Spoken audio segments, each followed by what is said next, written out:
कानून ने 10 अव्वल 1272 हिजरी 14 जून 1856 ईस्वी में एक शख्स को भेजा जिसका नाम इमाम अहमद रजा खान है। वो मेरे निका इमाम इसको मोहब्बत फरमाते हैं,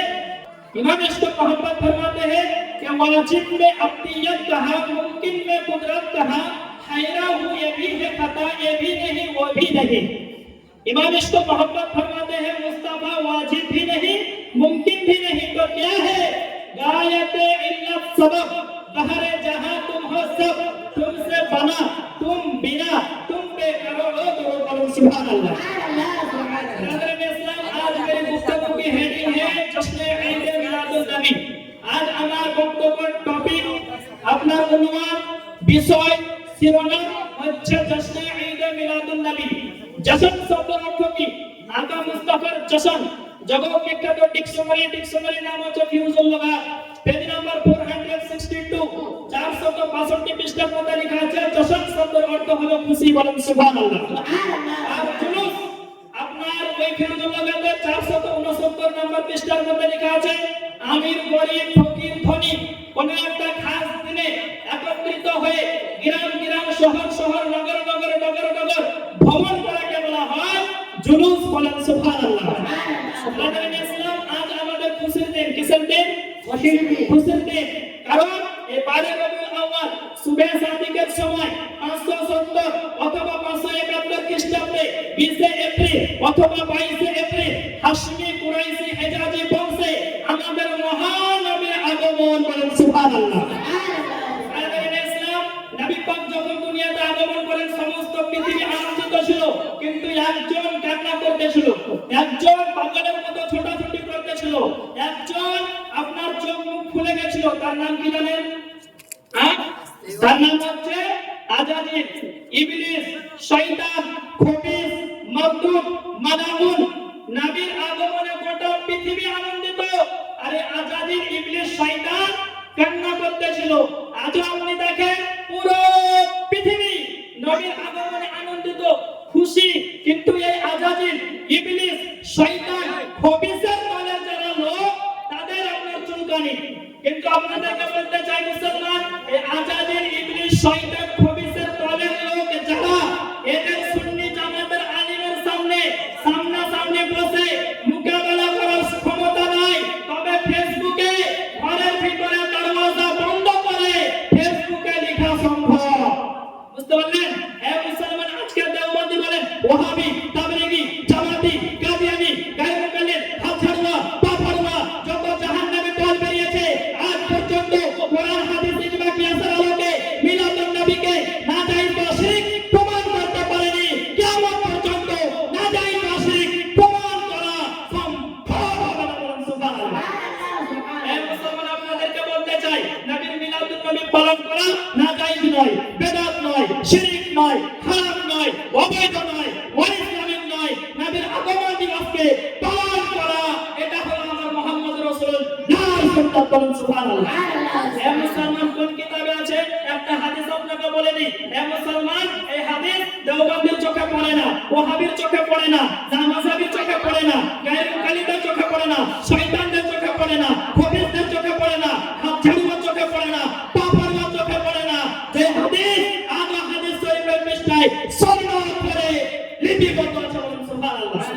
এই মুসলমান সেই হাদিস কোন হাদিস? ওটা মুসলিম শরীফ প্রথম খণ্ড 368 পৃষ্ঠা লাইন নাম্বার 4-5, মিশকাতুল মাসাবি প্রথম খণ্ড 179 পৃষ্ঠা লাইন নাম্বার 11। আনাবি কাতাদাতুল আনসারী রাদিয়াল্লাহু তাআলা আনহু সুইলা রাসূলুল্লাহ সাল্লাল্লাহু আলাইহি ওয়াসাল্লাম আন সাওমিল ইসনাইন ফাকালা ফিহি উলিদু ওয়া ফিহি উনজিলা আলাইয়া বলেন সুবহানাল্লাহ। এই মুসলমান আবু কাতাদা আনসারী থেকে বর্ণিত, রাসূল পাককে জিজ্ঞাসা করা হলো, ইয়া রাসূলুল্লাহ আপনি সোমবারের দিন রোজা কেন রাখেন? সোমবারের দিনটাকে রোজা তারা কেন পালন করে? তখন আনিসা বেকাসা সাইয়্যিদুল কওমিকা বেকাসকে কাস বেবাসকে বাস বেচারা বেচারা বিশ্ব রাসূল বলতে আছে, এ আমার সাহাবী শুনে নাও আমি কেন রোজা রাখি। ফিহি উলিদু ওয়া ফিহি উনজিলা আলাইয়া, এই সোমবারের দিনে আমার জন্ম হয়েছে, তাই আমার মিলাদের খুশিতে আমি নবী রোজা রেখে সেই দিনটাকে পালন করি বলেন সুবহানাল্লাহ। জোরে বলেন সুবহানাল্লাহ। তো নবী নিজের জন্মদিবসকে পালন করেছে কি করেনি? করেছেন।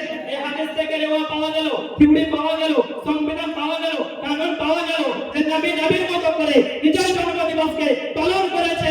আমরাও আমাদের মতো করে আমাদের প্রাণ অপেক্ষা প্রিয় নবী সমস্ত পৃথিবীর ওয়াফাদার ইমানের চার নবী যাকে ঈদে মিলাদুন নবী সুবহানাল্লাহ। মিলাদুন নবী বিষয়ে এত দলিল আছে, ওয়াহাবী দেওবন্দের 14 গোষ্ঠীর কবর হবে। কি হবে? কথা বলেন। মুসলমান আমি আপনাদের দিতে পারি আমার কাছে 130 জন ইমামের দলিল আছে, 130 জন বড় বড় ইমাম ও মুহাদ্দিস মিলাদুন নবীর প্রতি ফতোয়া দিয়েছেন যে মিলাদুন নবী পালন করা জায়েজ। সুবহানাল্লাহ। আপনাদের মুর্শিদাবাদে একটা জলঙ্গিত একটা বিমল দাসের বেটা আছে সিস্টার রাহুল, নাম শুনেছেন? কথা বলেন। সিস্টার রাহুল মুসলমান বাংলাদেশে গিয়ে ফটর ফটর করে, এখানে কোনো ফটর ফটর আর কসাটিকে দূর করে দেব, বুঝতে পারলেন? কোন ফটর ফটর আর আকীদা নিয়ে বসে যায়, নিজেকে মুসলমান করতে প্রমাণ করতে পারবে না, দ্বিতীয়বার মন্দিরে গিয়ে পুজো করতে লাগবে। এই মুসলমানদের বিমল দাসের বেটা ওর বাপ মাদ্রাসা দেখেনি, ওর মা 14 গোষ্ঠী মাদ্রাসা দেখেনি, বুঝতে পারলেন? যে আমরা পাগড়ি পরে আমাদের বাপ মা দেখে, তো মুসলমান মাদ্রাসা দেখেনি, হিন্দু ছিল মূর্তি পূজা করতো, আল্লাহ হেদায়েত দিয়েছে তো মুসলমান হলো। তো মুসলমান হওয়ার পর এমন মুনাফিকের দলে গেল যে মুশরিক হবে, আপনার 6 নাম্বার জাহান্নামের মুনাফিক ওয়াহাবি যাবে 7 নাম্বার। মুসলমান বিমল দাসের বেটা মানে বাস নবী যতটুকু করেছে ততটুকু করতে হবে, আর বেশি করা যাবে না। আমি আহলে হাদিসদেরকে বলবো যদি মুনাফিক না থাকো, আমার নবী জানাজার নামাজে সূরা ফাতিহা পড়েছে, পৃথিবীতে কোনো সহিহ হাদিস নাই, তো তোমরা জানাজার নামাজে সূরা ফাতিহা পড়ে তোমাদের ফতোয়াতে তোমরা নিজেরাই জাহান্নামী। মুসলমান এরকম ভাবে মসজিদের মেহরাব, মসজিদের মিনারা, পাক্কা মসজিদ, 2 তলা 3 তলা মসজিদ, এরকম হাজারো জিনিস আছে যেগুলি আপনার নবীর জামানায় ছিল না, সাহাবীর জামানায় ছিল না, কিন্তু ওয়াহাবি পেট ফুলিয়ে করে, কিন্তু যখন মিলাদুন নবীর মাস আসে এই ব্যাপারটা মরিচ লেগে যায়। কি লেগে যায়? মরিচ লেগে যায়।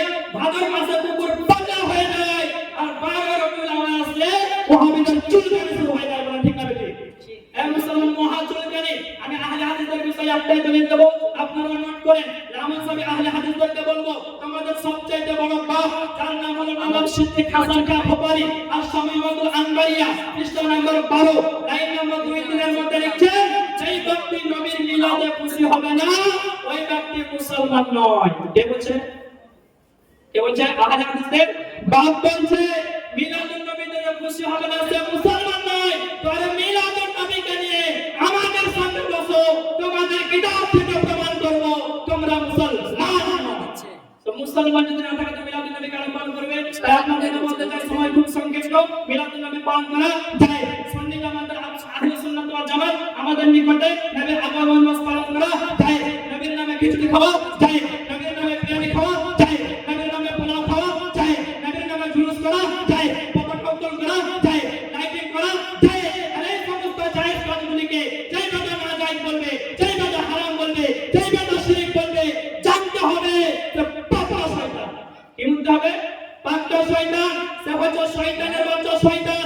কারণ মিলাদুন নবী পালন করা এটা হচ্ছে নেকির কাজ, আর নেকির কাজে যে ব্যক্তি বাধা দিবে ও মানুষ হতে পারে না, ও মানুষ হতে পারে না, সে হলো পাক্কা শয়তান।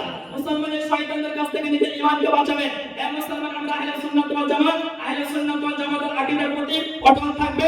আর আহলে হাদিস, ওয়াহাবি, দেওবন্দি, তাবলীগী, জামাতি, কাদিয়ানী, হাজারুয়া, পাপারুয়া, গায়র মুকাল্লিদ যত জাহান্নামে দল বেরিয়েছে এদের কাছ থেকে নিজের ঈমানকে বাঁচাবেন। বলেন ইনশাআল্লাহ। ইনশাআল্লাহ। জয় বলেন ইনশাআল্লাহ।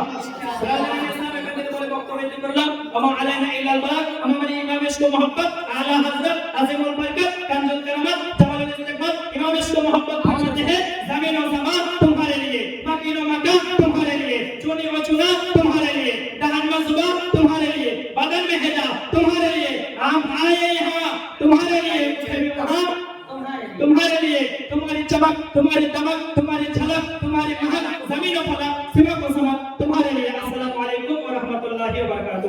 اللہ